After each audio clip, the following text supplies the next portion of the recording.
有的人说全肉亚瑟没有用，它非常吃队友；也有的人说这个亚瑟呢一定要带斩杀，没有带斩杀它就不能玩。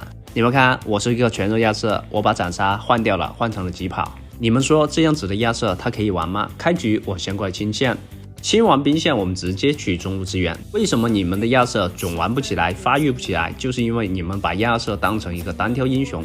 亚瑟的沉默配合队友去抓单，其实效果会更加的好。无论是抓人还是发育，一定比你在线上快得多了。注意看对面3个残血，虽然兰陵王在附近，但我方打野也从蓝区刷到红区啊，我以为他会过来支援一波的。这一波那么好的节奏，如果他过来了，我们大顺分开；他没有过来，我们就大逆分开。复活之后呢，我们回到线上呢，去清理兵线，处理完兵线呢，我们拿河蟹，拿完河蟹就过去中路支援，看一下能不能抓一下对方西施。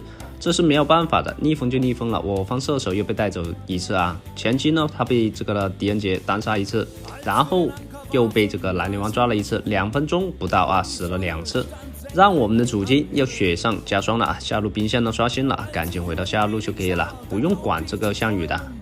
你只要把这个兵线处理完，你该干嘛就干嘛去。很多人把这个节奏呢放在打架上面啊，其实呢前期呢就看谁的发育会更好。8分钟以前你奔着发育去，找机会抓单，抓对面容易掉点的地方，而不是动不动就去开节奏。这一波呢我看到了这个项羽上来直接1、2技能，兰陵王跑过来了，赶紧回到塔下把这个血包全吃掉。对面来的3个人肯定要越塔强杀，大招给到兰陵王。项羽推了我一下，他们在扛塔的，没关系啊，这一波呢没有死。你们看，如果我不是全肉亚瑟，这一波是不是要被越塔强杀了？这一波他们越塔失败了啊，项羽死掉了，兰陵王死掉了，这摇摇公主残血吃了墨子一炮，我上来一刀直接送他回家，直接带走敌方3人啊！我们从劣势呢直接回到这个优势当中。这个游戏呢主要的玩法还是在前8分钟，看谁比较会发育，谁比较会刷经济，谁掉点少，你就掌控了这一场游戏的主动权。我们现在呢继续拿这一河蟹，前期这种小资源的抢占比你抓个人要管用的多。你抓人不一定抓得到，但你刷野它一定是可以刷到的。野区呢刷一个少一个，对吧？因为我方打野呢刚进了对面的野区，这项羽去守野区了，我比这个项羽呢更快清线，我方射手呢又被带走了。这时候呢我们赶紧呢入侵对方野区啊！我们刷完这个蓝 buff 之后呢，我这里拦一下这个西施，让打野呢拿下这个蓝 buff， 赶紧回防这个蓝区啊！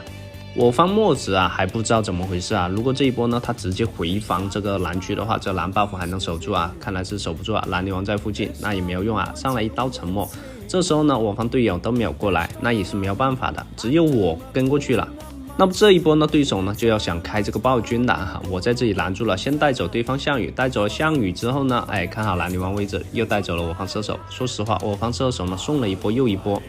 这兰陵王呢现在还在这个野区呢搞事情啊，我方打野呢现在在红区那没有办法保护一下这个庄周，赶紧走守不住那也没办法，又陷入逆风了。这打野呢把我下路线吃了，我就帮他打一下红 buff， 节省一下他回来打红的一个时间嘛，对吧？结果他在旁边呢站着不动，如果他早过来打的话，这红 buff 早就没有了，节省时间呀，他就是在浪费时间，那也没办法，只能说他智商不在线。他可能以为我要拿他的一个红 buff， 但你要想一下，我的技能是带的疾跑，根本抢不掉他的一个红 buff， 而且我是一个肉亚瑟，本来就没有什么伤害。这一波呢中路呢射手呢又被带走了，我们入侵一下对方野区，这一波呢肯定打不了，对吧？直接回到下路呢去带线，等着项羽跑出来的时候一刀沉默一下。此时项羽还不知道怎么回事上来一刀沉默接上大招，他开了大招了，我们2技能好了，直接开启2技能送他回家。不得不说，这项羽呢还是被削的过多了。专精装项羽刚出来的时候全是强图，现在呢老亚瑟都可以欺负他了。老亚瑟这个原始人跟项羽这个原始人处境真的是惨啊！一不小心看到我方队友准备要开骂了，对吧？你不要笑死人了，估计是被这个射手呢给气到了。这里的话，我们全程还是依旧不讲话，好好打我们的游戏就可以了。现在的游戏环境是吧？你稍微说一句话的话，估计你就要被扣分禁言了。这里呢，庄周来了，直接一套技能给这个兰陵王。现在呢，我是做了2000防御装，项羽就是要给我刮痧，我先蹲草，怕兰陵王过来了。让这个庄周呢去打，西施跑过来了，那就稍微留意啊，留意一下这个西施和庄周的位置，上来给上那么一刀，我方庄周打的还是很凶的，还带走了个项羽，这什么鬼伤害啊？被动全叠起来之后呢，这输出就非常高了，这西施跑不了了，我方打野过来了，是吧？这里呢疾跑一开，上来一刀沉默接大招，配合队友呢送走西施，我想着我做了全弱亚瑟了。然后带个疾跑的话，不就是在对面面前呢，是吧？七进七出。处理下路兵线的时候，看到兰陵王又在入侵我方野区，赶紧传送上来，几个人过去包夹的话，应该抓到这个兰陵王吧？我绕后，结果狄仁杰大招定住了我，那不好意思了，直接盯着狄仁杰打。兰陵王会隐身，不管他了。这里一刀给到了瑶瑶公主，2技能送她回家，然后一刀沉默，再送走对方狄仁杰。西施过来了，这里我们先把兵线处理掉。墨子大招控住西施，我一刀沉默送她回家啊，3连决胜，然后过来拆上路的防御塔。这个兰陵王竟然躲在这里那么久啊！这里呢应该是要给他回城了，没办法追不上啊，而且隐身也不知道他位置，所以啊赶紧过来打一个云中军。我方打野呢送走了对方的一个项羽，这一波呢我们蹲在这个草丛，看一下对方兰陵王会不过来。兰陵王又送走了我方的一个射手，果然是个老六英雄啊，老是盯着我方射手不放啊。这里呢我就想着这个兰陵王会不会入侵我方野区啊？来野区呢转一转啊，这小野块他反了一个就走了。说实话，这个兰陵王是有点溜的呀。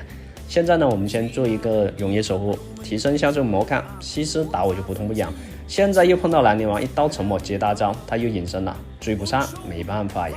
玩游戏你千万不要上头，是吧？追不上就不要追了，直接清下。注意看，对方西施跑过来了，这里呢看到我方庄周冲得很前了，他开了大招，我开了疾跑，直接一套技能先送走对方西施，越塔强杀带走对方狄仁杰，拿下一个2连击破，潇洒离去。你看我是一个全肉亚瑟，但打对方依旧是痛的呀。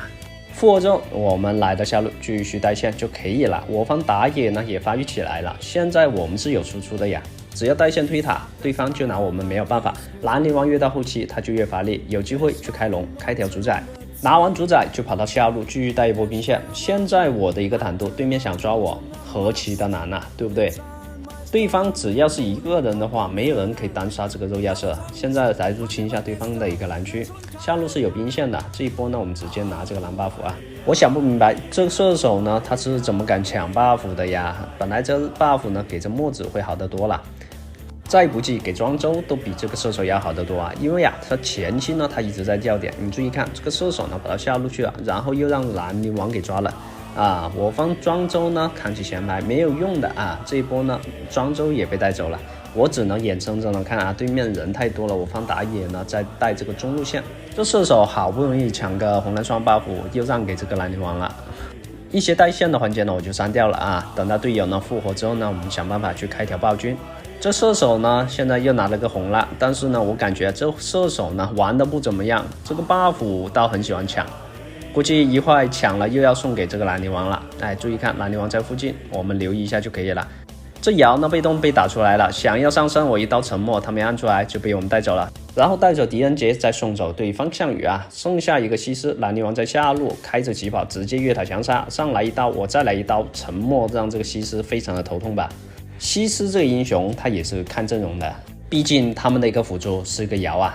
如果换成前排，这其实就恶心的多了。这兰陵王最后跑回来守这个水晶没有用的，团灭了对手，他们还怎么守？最后我刚好留神装拆掉对方水晶，这不就从逆风开局打到顺风了吗？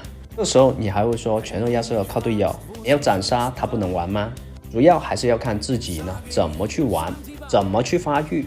找掉点才是王道。好了，感谢小伙伴们的观看啊！这期出装铭文呢放在视频的最后，有需要的小伙伴们记得收藏转发起来哦。